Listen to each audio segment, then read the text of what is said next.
কালী ঠাকুরের গাইস খাওয়ার জন্য দাঁড়াইছে, দেখো কত লাইন। অনুষ্ঠান বাড়িতে খাবার খেয়ে বান্ধবীর জামায় হাত মোছার মজাটাই আলাদা। হাতটা এনে ওর জামার মধ্যে কিন্তু মুছে নিলাম। এদিকে দেখো আমি ওর জামায় হাত মুছি আর ও আমার জামায় হাত মুছে, সে এক কাণ্ড। চলো সেদিনকে আমরা একটা কালী পুজোয় গেছিলাম, আর সেদিন কি কি হলো ভিডিওটা একদম প্রথম থেকে শুরু করি। হ্যালো এভরিওয়ান, আমি সুপর্ণা, আমার একটা নতুন দিনের নতুন ব্লগে তোমাদের সবাইকে ওয়েলকাম। সেই লাস্ট কবে আমি ব্লগ ভিডিও পোস্ট করেছি জানি না, এই কয়েকদিন ছিল শরীর খারাপ আর এইদিক ওদিক আনন্দে মেতেছিলাম বলে একদম ভিডিও টিডিও এডিট করার কথা ভুলে গেছি, আর ভয়েস ওভার দেয়া সে তো অনেক দূরের কথা। যাই হোক, আজ আমি ভেবেছি ভিডিও আজকে একটা পোস্ট করবই, তাই জন্য ভয়েস ওভার দিতে বসে গেছি। এবার চলো অনুষ্ঠান বাড়িতে যাওয়া যাক। এইদিকে আমরা যাচ্ছি, আমাদের বাড়ি থেকে অনেকে যাচ্ছে, আর তার মধ্যে সঞ্জি, বিথিকা পিসি, তারপরে বৃষ্টির কাকি, মানে আমরা আজকে অনেকজন মিলে কিন্তু চলে এসেছি। আর এসে কিন্তু আমাদের কাউতালি শুরু হয়ে গেছে।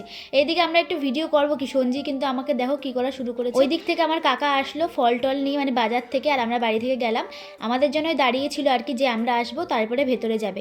ফল আর হচ্ছে সন্দেশটা মন্দিরে দিয়ে দিলাম, আর মাকে দেখে নাও কত সুন্দর লাগছে।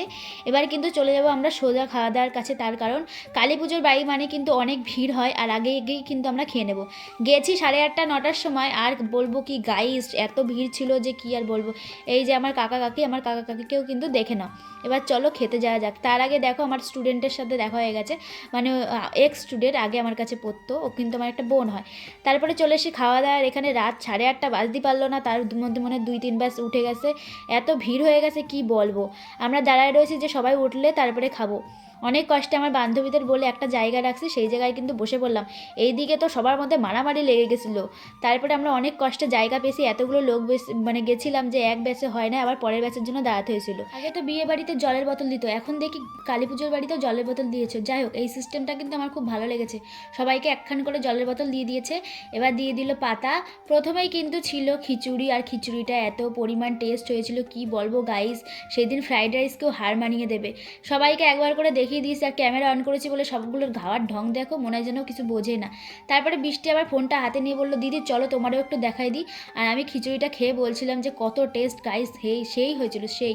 তারপরে দিয়ে দিল ফ্রাইড রাইস, কি বলবো গাইস, মানে খিচুড়িটা এর থেকে বেস্ট ছিল। জানি না আমার কেন ফ্রাইড রাইস খেতে একটু ভালো লাগে না। তারপরে দিয়ে দিয়েছিল আলুর তরকারি, ও হো কি সুন্দর ছিল। ও তার মধ্যে কিন্তু ডালও দিয়েছিল, ডাল দিয়ে ফ্রাইড রাইস খেয়েছি, তারপরে আলুর তরকারি দিয়ে খেয়েছি। আলুর তরকারিটা সেই হয়েছিল, সেই খিচুড়ি আর আলুর তরকারিটা জাস্ট ফাটাফাটি হয়েছিল। পায়েসটা আমি নিইনি, সনিতার প্লেট থেকে তোমাদেরকে দেখিয়ে দিলাম। আর আমাদের দেখো আমার প্লেটটা কত পরিষ্কার করে খাইছি। ওইদিকে আমার ভাইয়েরও খাওয়া দাওয়া হয়ে গেছিলো, সবাই আমরা আলাদা আলাদাভাবে বসছিলাম।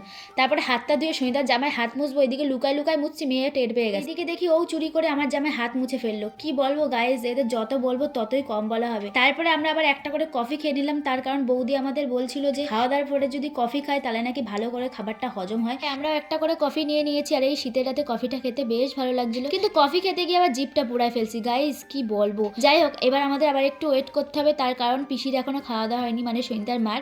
আমাদের সাথে বসতে পারিনি, তখন ছিল ভিড়। তো চলো টাটা গাইজ, দেখা হবে পরে কোনো ভিডিওতে।